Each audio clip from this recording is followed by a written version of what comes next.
شعبان میں ایک رات ہے جس کو حدیث مبارکہ میں اس کا نام لیلۃ النصف من شعبان آیا ہے کہ شعبان کی درمیانی رات۔ درمیانی رات سے مراد 15ویں رات، فقہاء نے علماء نے اس کو 15ویں رات سے تعبیر کیا ہے۔ اس 15 شعبان کی رات کی بھی بہت فضیلت آئی اور ہمارے ملکوں میں اس کو شب براءت کے نام سے یاد کیا جاتا ہے اور عربی میں لیلۃ البراءہ۔ ہمارے پاکستان میں بچپن میں جب وہاں رہتا تھا تو اس دن لوگ چراغاں کرتے تھے، آتش بازی کرتے تھے، پھلجھڑیاں جلاتے تھے، حلوے پکاتے تھے، اور میں اپنی ناسمجھی میں، بے عقلی میں، مجھے سمجھ میں نہیں آتی تھی کہ کیوں کرتے ہیں، لیکن جب بڑے ہوئے تھوڑا علم حاصل کیا تو مجھے لگتا ہے کہ وہ شب براءت کو شب برات سے کنفیوز کر رہے ہیں۔ شاید وہ سمجھ رہے ہیں کہ یہاں کی رات جیسے برات ہوتی ہے تو اس طرح آج بھی شاید کوئی برات، ہماری بارات جو ہوتی ہے اس میں لوگ بہت خرافات کرتے ہیں، اور وہی خرافات ہم نے شب براءت کے میں بھی کرنی شروع کر دی۔ اس کے اندر جو خرافات ہوتی ہیں، جو پھلجھڑیاں، آتش بازیاں وغیرہ وغیرہ، حلوے پکانا، اس کی کوئی دلیل نہیں ہے، کوئی نص صحیح نہیں ہے۔ نہ یہ نبی کریم علیہ السلام نے کیا، نہ صحابہ نے کیا، نہ سلف صالحین نے کیا۔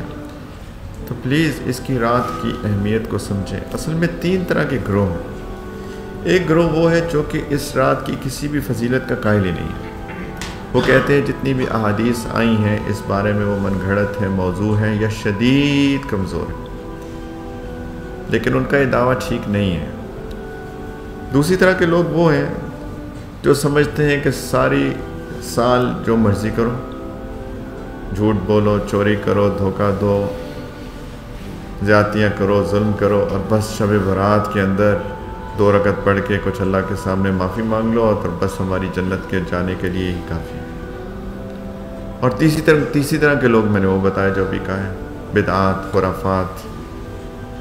سارا کا سارا فوکس ان کا حلوے اور آتش بازی کے اندر ہوتا ہے اور چراغاں اور لائٹس جلانے میں۔ جو معتدل راستہ ہے میں آپ کو پڑھ کے سنانا چاہتا ہوں۔ حضرت علامہ ابن تیمیہ رحمۃ اللہ علیہ، حضرت شیخ الاسلام علامہ ابن تیمیہ رحمۃ اللہ علیہ کی ایک بات جو کہ انہوں نے اقتداء الصراط المستقیم کے اندر لکھی ہے۔ اور علامہ ابن تیمیہ رحمۃ اللہ علیہ تھوڑے سے نسبتاً سخت عالم تھے، ایسا نہیں ہے کہ وہ بالکل متساہل تھے، تھوڑی سی ان کے اندر سختی تھی، خاص طور پہ بدعات کے خاتمے کے لیے ان کا بہت سخت سٹانس تھا۔ میں ان کی بات پڑھ کے سنانا چاہتا ہوں۔ کہتے ہیں کیونکہ اس کی فضیلت کے بارے میں مرفوع حدیث یعنی نبی کریم علیہ السلام کے اقوال اور آثار مروی ہیں جو اس بات کا تقاضا کرتے ہیں کہ یہ فضیلت والی رات، اور سلف میں کئی حضرات اس رات میں بطور خاص نماز پڑھا کرتے تھے، اور شعبان کے مہینے کے روزوں کے بارے میں صحیح احادیث آئی ہیں، اور بعض مدینہ کے سلف اور دوسرے خلف علماء نے اس رات کی فضیلت کا انکار کیا ہے اور اس رات کی فضیلت کے بارے میں وارد ہونے کے والی احادیث پر اعتراض کیا ہے، جیسے کہ یہ حدیث کہ اللہ تعالیٰ اس رات میں بنو کلب کی بکریوں کے بالوں کی تعداد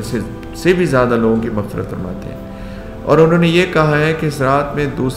رات میں اور دوسری راتوں میں کوئی فرق نہیں ہے،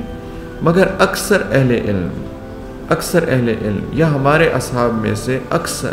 اور دیگر اکثر اہل علم حضرات اس رات کی فضیلت کے قائل ہیں، اور امام احمد رحمۃ اللہ علیہ کی تصریح بھی اسی کے مطابق ہے، کیونکہ اس سلسلے میں کئی احادیث آئی ہیں اور اس کی تصدیق سلف کے بعد آثار سے بھی ہوتی ہے، اور اس کی فضیلت کے بارے میں مسانید اور سنن کی کتابوں میں بعض فضائل آئے ہیں، اگرچہ اس رات کے بارے میں بعض دوسری چیزیں گھڑ لی گئی ہیں، یعنی بدعات ہوگا۔ یہ علامہ ابن تیمیہ رحمۃ اللہ علیہ کا قول ہے۔